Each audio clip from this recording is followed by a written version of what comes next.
We are back working in the solarium office.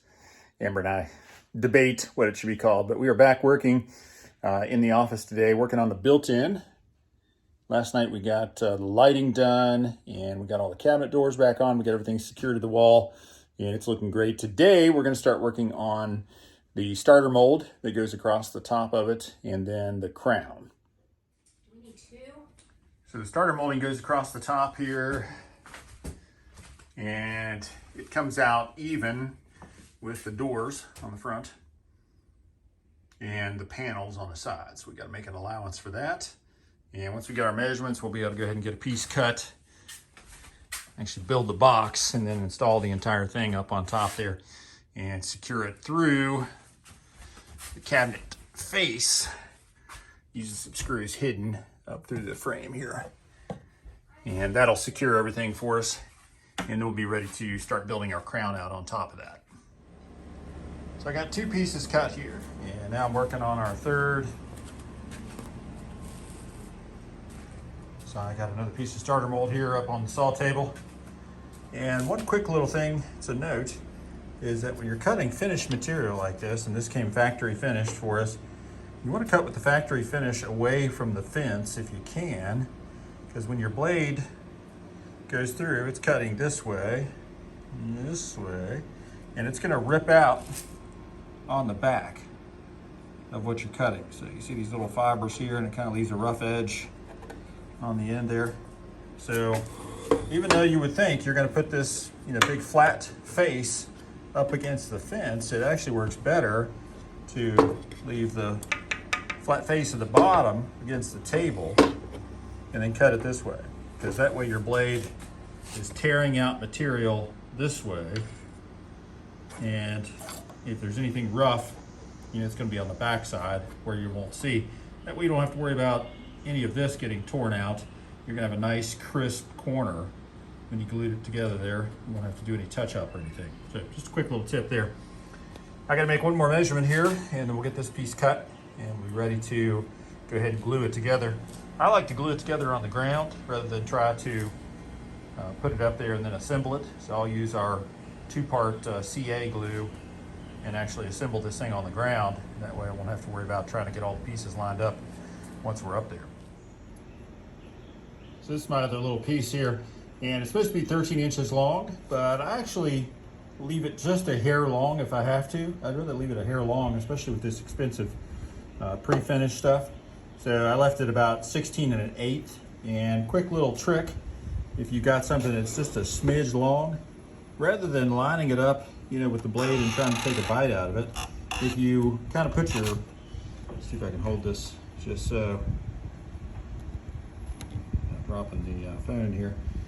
So if you line your piece up here and just kind of slide it against your fence, if you go over against your blade here, if you push against the blade just a little bit, it'll flex ever so slightly, and then that'll give you the ability to take just a little nibble off of it rather than trying to line it up. So I do that all the time. If I'm trying to take just a little shave, a 1/16 or smaller off of it, a lot of times, I'll just kind of put it against the blade, give it just a little push, and then when you take it away, you'll see it actually hits. And you can double check yourself there, and it actually takes, just a little bit off the end there. So to glue this stuff up, I'm using this 2P10. It's a really nice gel. It says thick on there. They have different levels of thickness. This is the thick one. It's like a gel, and it really sticks to the wood nicely. Doesn't run off. So it's very good stuff. And the nice thing is you can use this activator, and you can see it works with thin, medium, thick, and the even thicker gel. And the nice thing about that is it sets it up really quickly. If you read the back of the label there, it says that with the activator, you've got about 2 to 4 seconds for alignment, 10 seconds to set, 30 seconds to cure. So, really sets and cures quickly. Without the activator, it's a little bit easier to work with. It'll set in about 10 to 20 seconds and then cures in 5 minutes. So if you need something where you got to move it around a little bit more and you can't get the alignment perfect quickly, don't use the activator. But I typically do, just because most of these cuts are set up so they can go together pretty well. But this is good stuff, made in the USA, so check it out. If you're looking for a good CA wood glue, check out 2P10. So in just about 10 seconds, we've got the glue on, the activator on, and it glued together. And this is not going anywhere. After about a minute or so, this stuff is set up so hard, it will actually rip the wood out if you try to break these pieces apart. So it's pretty slick. So we've got our entire piece assembled now. As you can see, we got both ends. So now we'll be able to take it in there, get it positioned on the cabinet, put some clamps on it, pre-drill, and go ahead and put the screws to it. And not have to worry about juggling all the pieces and our gaps opening up and everything else.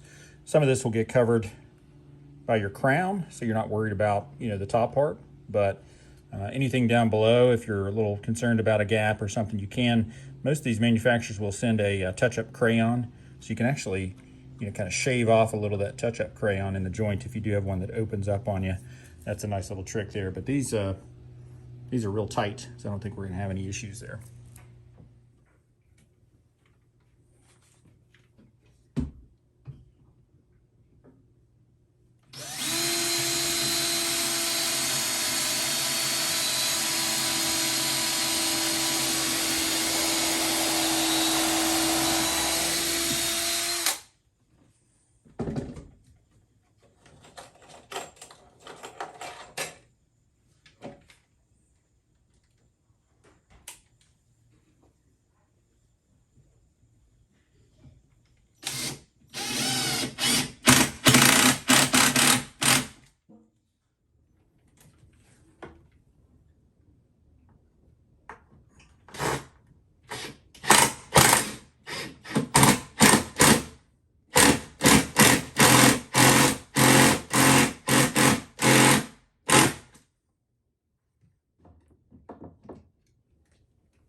So I made a big mess of Amber's countertop here, but good news is, got the starter mold in place. Got it screwed down to the top of the cabinet frames on all sides. And so now we're ready to go ahead and tie in our crown molding. Yeah, I can't wait to see how that looks. So starter molding really does a nice job of building out the top of the cabinet and adding an additional layer of detail around the top of the cabinet. That way you can really, appreciate the detail. Plus it's better than trying to build a box or something on the top of the cabinet that you can run your crown to. All right, well, that's gonna do it for now. We're gonna take a break.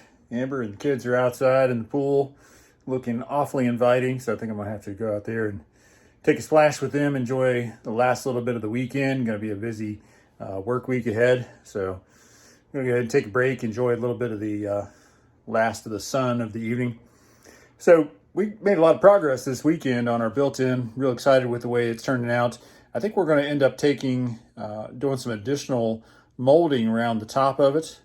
The crown, I just held a piece up there just to kind of test fit it, is just a little bit short in comparison with that starter molding. So I think what we'll do is probably get some dental or something like that and build out the top a little bit more and then attach the crown to that, which would really look good. So I think that's probably what we're gonna get into. So we're gonna see what we can figure out and bring you guys an update real soon. See you guys, we'll keep you updated on everything. Take care, bye.